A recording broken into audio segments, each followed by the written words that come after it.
사랑하는 영락교회 지체들에게 주 안에서 평화 인사를 전합니다. 오늘은 2021년 12월 15일 수요일입니다. 오늘의 묵상 본문은 출애굽기 11장 1절로 10절까지의 말씀입니다. 오늘 본문 말씀 11장 1절부터의 말씀은 이렇게 시작합니다. 여호와께서 모세에게 이르시기를 내가 이제 한 가지 재앙을 바로와 애굽에 내린 후에야 그가 너희를 여기서 내보내리라. 그가 너희를 내보낼 때는 여기서 반드시 다 쫓아내리니. 이제 마지막 재앙을 주님이 선포하고 계시는 것이죠.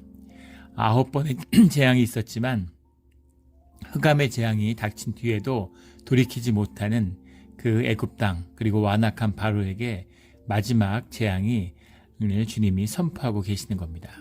이 마지막 재앙이 있어야지만이 그때 그들이 너희들을 다 내보낸다, 다 내쫓는다 이렇게 말씀하고 있는 거죠. 반드시 다 쫓아내리니 이렇게 해석을 했는데 가레시, 가레시라는 말이에요. 히브리 리던던스라고 하는 동어 반복을 통해서 의미를 강조하는 것이죠. 가레시라는 말은 영어로 하면 드라이브 아웃, 캐스트 아웃 이런 거죠. 던진다 이런 말인데 쫓아낸다, 다 내보낸다. 일이 끝까지 다 되어야지 이 일이 이루어진다는 거죠. 돌이킬 수 없는 주님의 뜻의 완전한 성취가 주님의 뜻 가운데 이루어진다라는 겁니다. 2절에 백성에게 말하여 사람들에게 각기 이웃들에게 은근 패물을 구하게 하라 하시더니 3절에 여호와께서 그 백성으로 애굽 사람의 은혜를 받게 하셨고, 은혜라고 하는 것이 이제 헨이라는 말인데 은혜보다는 환대죠. 환대를 받게 하셨다 이런 말입니다. 그 이웃들에게 은근 패물을 구하게 하라. 나갈 때는 전리품이죠. 주님의 승리한 전리품을 가지고 나가게 된다 이 의미입니다. 그동안 노예노동을 하고, 노예노동을 하면 이제 목숨만 구해주는 거죠. 생업은 알아서 하고 그 다음에 남는 짜투리 시간에 모든 공역을 감당하는 것입니다. 굉장히 힘들었겠죠. 근데 이것이 뒤집어져서 나중에는 완전히 공역이 메인이 되고 밥만 먹고 사는 완전히 노예가 된 거죠. 근데 그것이 헛되지 않고 거기서 은근 패물을 구하고 옷을 취하고 그렇게 나가게 될 것이다. 쫓겨난다고 해서 무슨 비참하게 나가는 것이 아니라 당당하게 행진해서 나갈 것이다 이렇게 말씀하시는 거죠. 이미 처음에 모세에게 3장에서 말씀하실 때 그때 은금을 구하고 폐물을 구하고 옷을 구해서 입고 나가게 될 것이다 이렇게 주님이 말씀하셨습니다. 그 말씀을 다시 한번 확인해 주시는 거죠. 그런데 가서 뺏겠어요? 무슨 그걸 강탈하겠어요? 그런데 애굽 사람의 은혜를 받게 하셨다라는 말씀 가운데는 주님의 역사가 함께하고 계시는 거죠. 그들의 마음 가운데 또 그들의 역사 가운데 이 물질적인 축복을 주님이 주시는 겁니다. 노예가 어떻게 주인한테 주인 노릇하는 사람에게 은근 패물을 받을 수 있겠어요? 주님의 역사죠. 주님이 결코 그 노역을 헛되게 하지 않으셨다라는 겁니다. 모든 것이 주님의 것이기 때문에 주님이 그 어디에서나 생각하지 못한 곳에서도 이런 은혜를 입게 하신다는 겁니다. 전혀 생각지 못했던 것, 느끼지 못했던 것 이런 곳에서 주님이 이런 물질적인 또 축복도 땅의 축복도 허락하여 주시면 얼마든지 받게 된다라는 것을 이제 보여주고 있는 것이죠. 그런 것들을 많이 보게 돼요. 우리 뭘 하면 부자가 되고 뭘 하면 돈을 벌고 이런 얘기들 하는데 그런 게 아니죠. 주님이 은혜가 함께 하시면 어디든 축복의 통로가 되는 겁니다. 우리 교인분 중에서도 그런 제가 간증을 들은 가슴 깊이 기억이 나는데 처음에 이민 오셔가지고 너무 힘들고 너무 고생하고 정말 영어도 못하고 할 수 있는 것도 없고 그래서 여기 이제 우리 몬트레이 농업지역이니까 농사라도 지어야 되겠다 이러고 갔는데 한국에서 다 대학 나오고 전문직에서 일하다 오셨잖아요. 그런데 어디서도 일자리를 구할 수가 없고 또 살아야 되니까 가서 일을 하려고 했는데 그 농업 일도 일용직 구하는 건데 그 일도 안 주더라는 거죠. 대부분 다 이제 멕시칸 분들이 와서 하잖아요. 근데 이제 스페니쉬를 하지 못한다고 그 일도 못하고 미국에 왔는데 영어도 아니고 스페니쉬 못한다고 밭일도 못하는 참 그 참담한 마음으로 집에 돌아오던 날이 기억난다. 뭐 이런 이제 그 말씀도 들은 기억이 나고, 또 다른 예전에 다니던 교회 집사님은 와서 이제 2일 저일 하는데, 그 큰 슈퍼마켓 같은 데서 이제 주차장에서 이 카터 같은 걸 이렇게 모아오는 그런 아르바이트를 했는데, 너무 아파가지고 막 열이 나서 열이 펄펄 끓고 너무너무 이제 몸살 감기가 아주 그냥 된통 걸리신 거죠. 그래갖고 이제 크리스마스 날이었는데, 오늘 하루만 좀 쉬게 해달라고 너무 몸이 아파서 그랬더니만 가서 쉬라고 그러면서 그 길로 해고가 됐다는 거예요. 뭐 아르바이트고 일용직이니까. 그래서 크리스마스 날 이제 해고가 돼가지고 좌부를 잃고 몸도 아프고 집에 오는데 정말 그 참담한 마음, 주님한테 눈물로 기도했던 그런 이제 고백을 들은 기억도 납니다. 근데 그분들이 다 너무너무 잘 살게 되셨어요. 뭐 많은 이민자들이 그러시지만 정말 뭐 몇 밀리언짜리 집에 살고 너무 이제 물질적인 풍요를 누리며 살아가시는 거죠.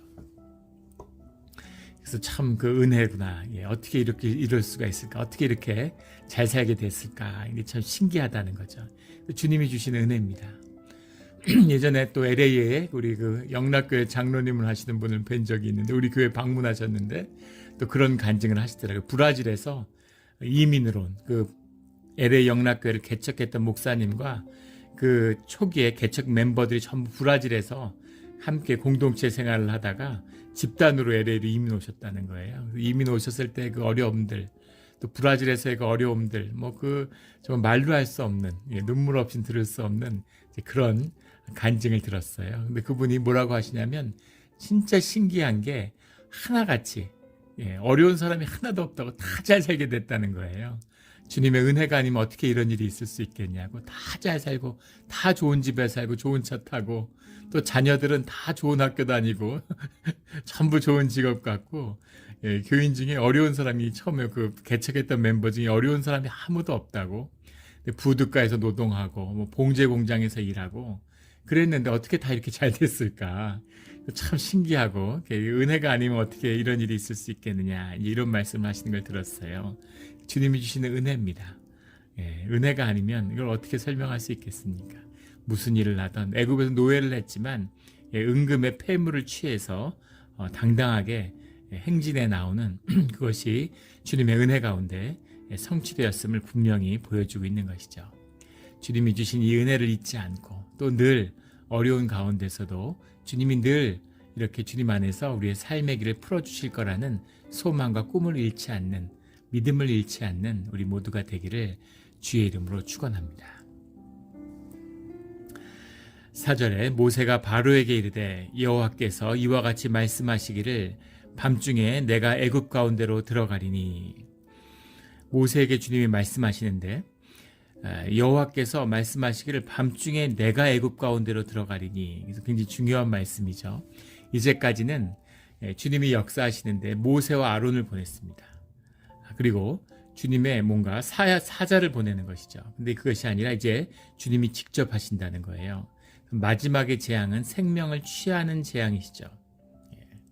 생명을 취하는 재앙, 그 생명은 주님께 달려있는 것이고 주님이 직접 주관하신다라는 뜻이 들어있는 거죠. 그래서 주님이 직접 애굽으로, 내가 애굽 가운데로 들어간다, 이렇게 말씀하시는 거죠. 그래서 이 재앙은 모세와 애굽을 통해서가 아니라 그 누구를 통해서도 아니고 주님이 직접 하시는 것이다. 그리고 주님이 직접 하셔야 그래야 결말이 나는 거죠. 그 완악함, 바로의 완악함이 거듭돼서 나오고 있지만 바로 개인의 완악함, 인격의 결함이 아니죠.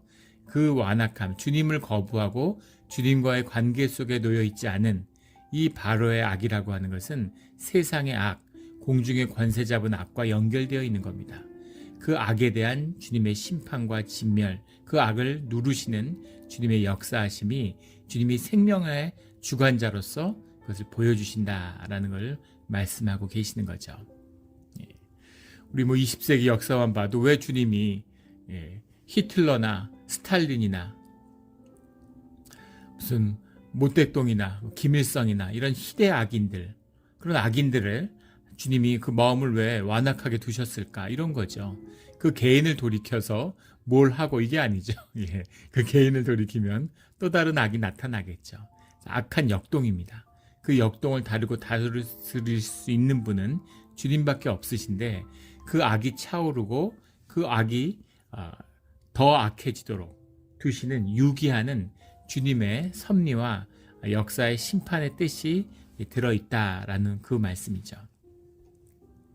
그것을 다루실 수 있는 분은 주님밖에 계시지 않는다. 은혜를 베풀잖아요. 계속 은혜를 베풀고 재앙 가운데에서도 9번이나 사실은 처음에 말씀이 선포됐을 때부터 하면 10번의 기회를 주신 거죠.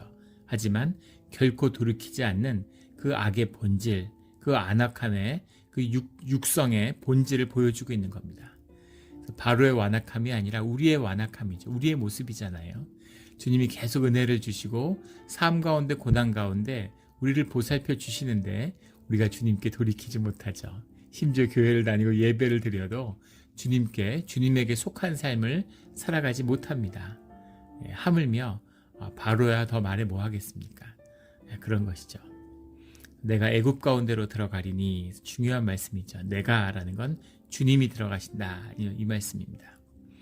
5절에 애굽 땅에 있는 모든 처음 난 것은 왕 위에 앉아있는 바로의 장자로부터 맷돌 뒤에 있는 몸종의 장자와 모든 가축의 처음 난 것까지 죽으리니 맷돌 뒤에 있는 이라고 표현이 되어 있는데 맷돌을 가는 사람을 얘기하는 거죠. 근데 맷돌이라는 거는 고역 중에 노예들이 하는 노예들도 사실은 노예 중에서 가장 비참한 노예 전쟁 포로들 노예 중에서도 가장 이제 그 계급이 낮은 그런 사람들이 맷돌질을 했다 그래요. 맷돌이라는 게 우리가 어릴 때 할머니가 무슨 그 전 만들 때 가시던 그런 맷돌이 아니죠.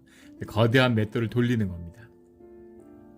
보통 뭐 소가 돌리는데 이제 사람도 돌리는 거죠. 맷돌질이라는 게 제일 힘든 일이었는데 밀 농사지니까 밀을 이제 갈아야 되는 거죠. 얼마나 이게 힘들었겠어요.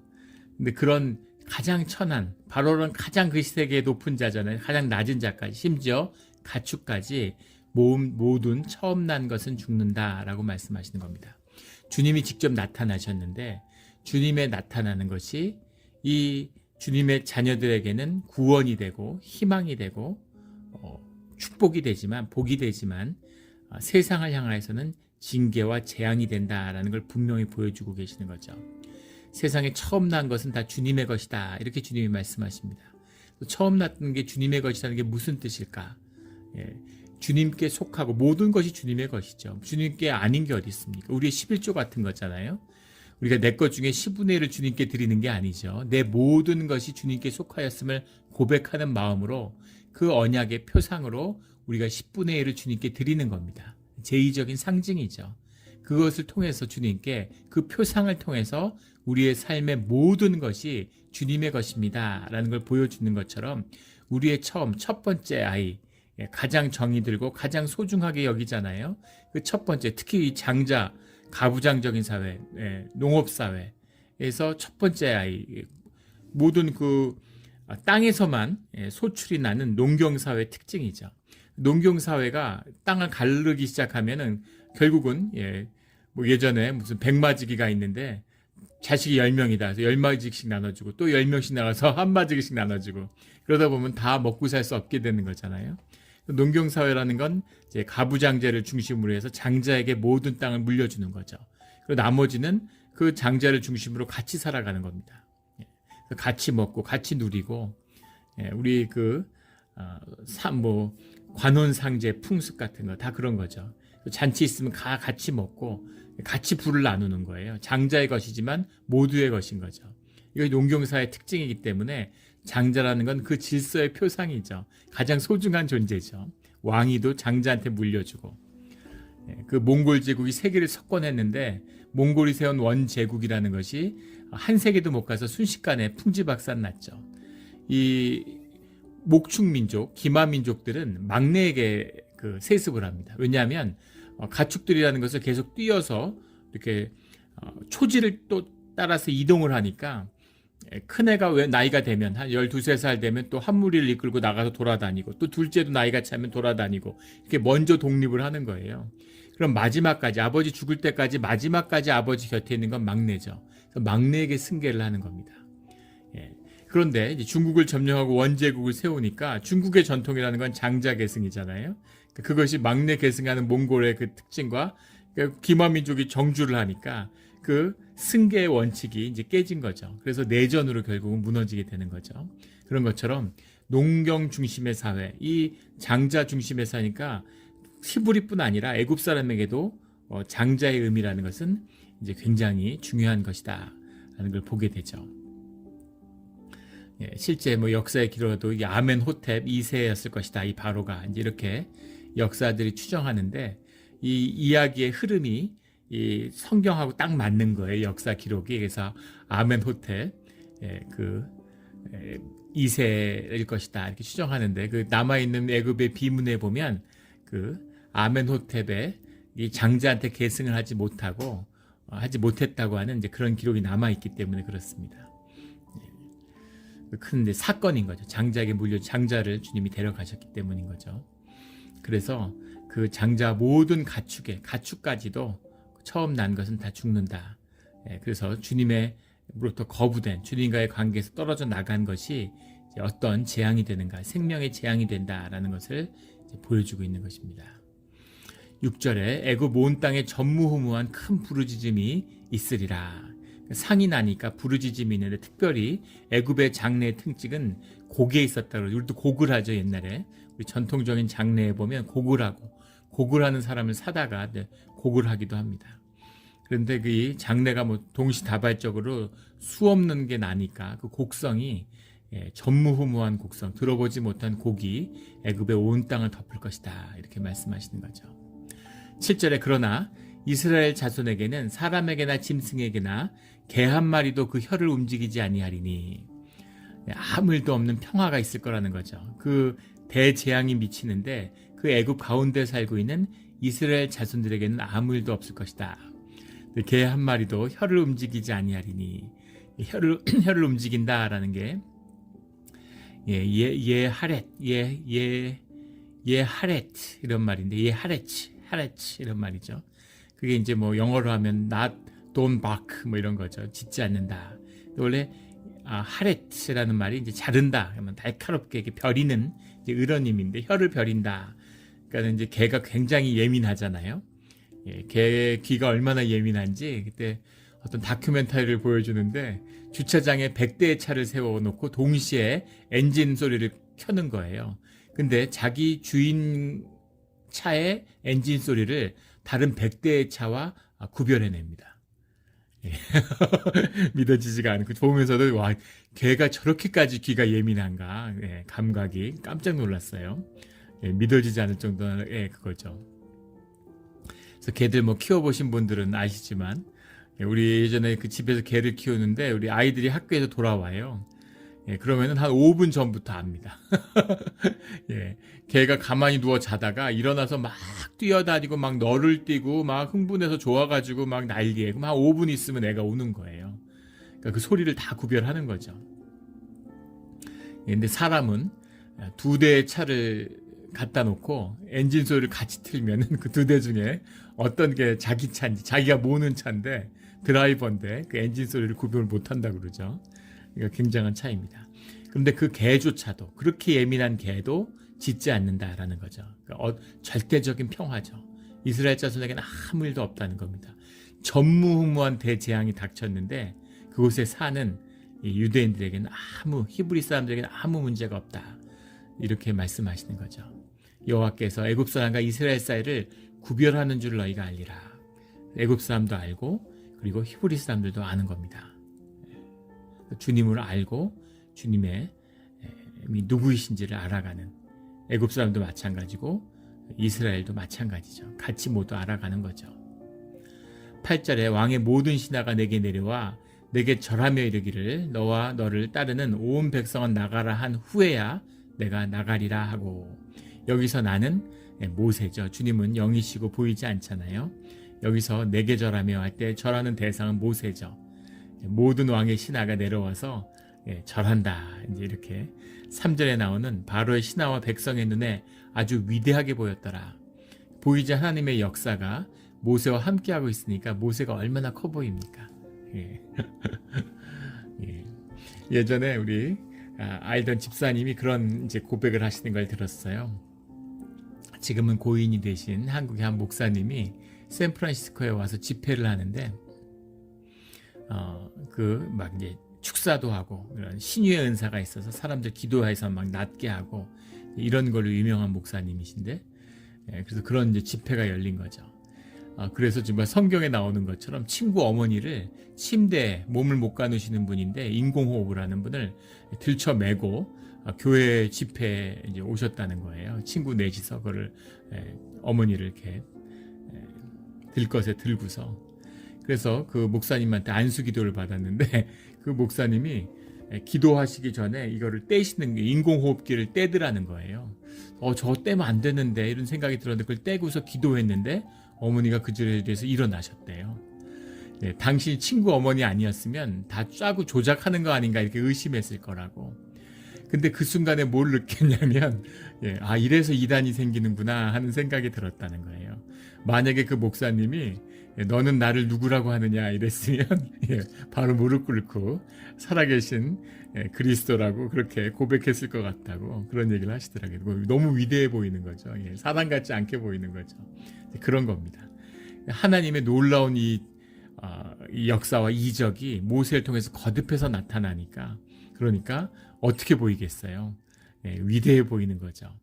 그런데 그들이 다 절하며 이르기를 너와 너를 따르는 온 백성은 나가라. 그냥 그래 나가줘. 그래 내가 허락할게. 나가. 그래, 나가는 걸 내가 봐준다. 나가라. 이게 아니라 너희가 절하면서 나가달라고 얘기해야 그때야 내가 나간다. 이렇게 얘기하는 거죠. 화가 많이 났겠죠. 계속 처음에는 우리가 화를 입을까 걱정됩니다. 처음 재앙 땐 그랬어요. 그렇게 같은 재앙을 피하고자 하는 낮은 마음으로 바로 앞에 나왔는데 바로가 이제 너무 사람이 비천하고 허접한 거죠. 계속 거짓말하고 속이고 그 완악함과 그 악함, 그거를 패악함, 그걸 보는 거죠. 사람들이 수없이 죽어가고 죄 없는 동물과 사람들이 죽는데도 눈도 깜짝하지 않는 그 이기심, 자기만 하는 것, 그런 걸 보면서 아주 환멸을 느꼈겠죠. 힘이 노하여 바로에게서 나오니라. 바로에게 노여움을 선포하고 화를 내고 나오는 겁니다. 원래 모세가 성질이 있는 사람이죠. 성질이 다 죽었는데 그 삶이 회복되니까 성질도 좀 돌아왔어요. 그래서 바로에게 바로 앞에 가는 걸 두려워했죠. 그리고 그 앞에서 말하는 것조차 꺼리는. 그리고 나는 재주가 없어서 말 못합니다. 그래서 아론을 붙여준 거 아니에요.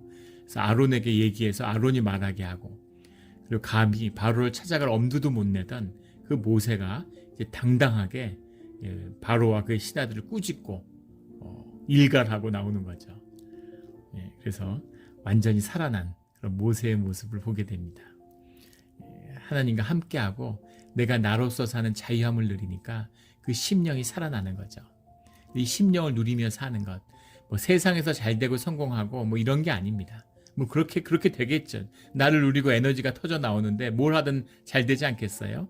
그런 의미가 아니라 내가 나를 살아가는 것이 기쁨이고 그것이 축복이라는 거예요. 그것이 십자가를 통해서 우리가 사는 참나를 살아가는 비밀입니다. 이거보다 중요한 것은 없고 이거보다 귀한 것이 없어요. 주님이 너로서 살아라 이렇게 말씀해 주시는 거죠.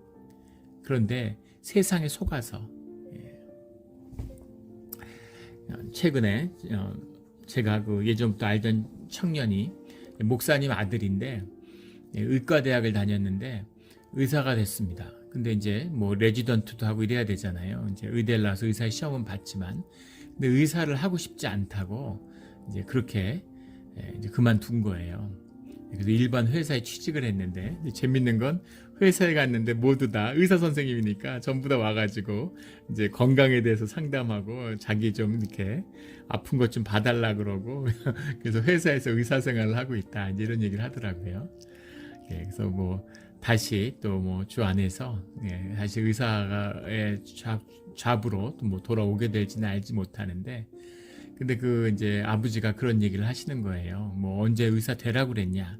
본인이 하고 싶어서 했었고 네가 원하는 걸 해라. 이제 이렇게 너가 기쁨이 있고 네가 좋아하는 일을 하면 된다. 무슨 일을 하던 그런 이야기를 해주셨다. 그런 얘기를 들었어요. 근데 그동안 공부한 거, 그 힘들고 어려운 공부한 거잖아요. 그런 게 이제 아깝죠. 그러나 사실은 자기가 좋아하는 걸 찾는다는 게 삶 가운데 축복입니다. 그 반대의 경우도 봤어요. 제가 예전에 만났던 집사님은 나이가 30이 넘어서 의대를 갔습니다. 얼마나 힘들었겠어요. 그런데 그 의사가 적성에 맞고 재밌고 좋은 거죠. 40이 넘어서 의사가 돼가지고 의사를 잘하고 계세요. 인생이 또 짧으면 짧지만 길다면 긴데 자기 기쁘고 행복한 일 한번 하는 거죠. 뭐 언제 해도 늦는 것이 없는 겁니다. 자기가 자기로 사는 그 기쁨인 거죠. 삶이 회복되는 기쁨입니다. 뭘 해서가 아니라 좋은 일, 좋아하는 일을 해서가 아니라 그냥 나의 나됨을 누리면 자연스럽게 모든 삶이 풀어지는 거죠. 이것이 주님과 함께하는 비밀이고 삶의 형통의 비밀인 거죠. 모세에게서 이제 그런 삶이 풀어지는 그런 모습을 노하여서 나오니라 하는 모습에서 볼 수 있는 거죠. 물론 노함이라고 하는 것, 이것을 이제 다스려야 하는 우리의 심령의 모습입니다. 근데 주님 안에서 이게 다스려지는 거죠. 억압하고 내 의식의 힘으로 누르고 노여워하고 관계가 파괴될까봐 조심하고 이런 게 아니라 내가 나로서 누려지는 가운데 그 주님이 참 나가 되어 주심으로 그런 모든 것이 다스려지는 그런 일들이 내가 자라남으로 경험하게 되는 거죠. 그것입니다. 9절에 여호와께서 모세에게 이르시기를 바로가 너희의 말을 듣지 아니하리라. 그러므로 내가 애굽 땅에서 나의 기적을 더하리라 하셨고, 주님이 마지막 재앙과 함께 놀라운 주님의 역사, 6월절의 역사를 준비하시는 거죠. 10절에 모세와 아론이 이 모든 기적을 바로 앞에서 행하였으나 여호와께서 바로의 마음을 완악하게 하셨으므로 그가 이스라엘 자손을 그 나라에서 보내지 아니하였더라. 9번의 재앙을 겪고도 돌이키지 않는 바로의 완악함을 보게 됩니다. 우리의 완악함이죠.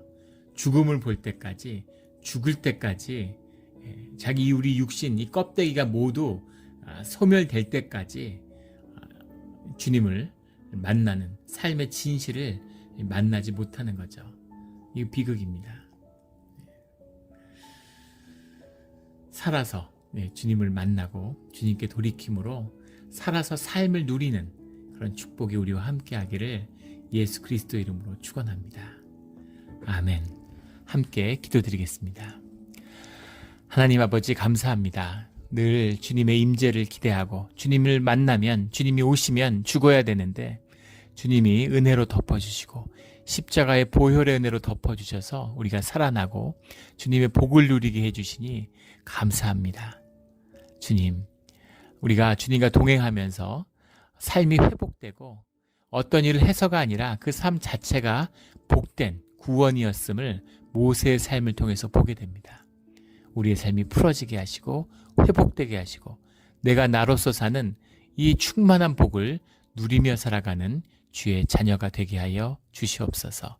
오늘 하루가 그런 시작과 그런 충만한 하루가 되기를 원합니다. 감사하며 예수 그리스도 이름으로 기도드렸습니다. 아멘.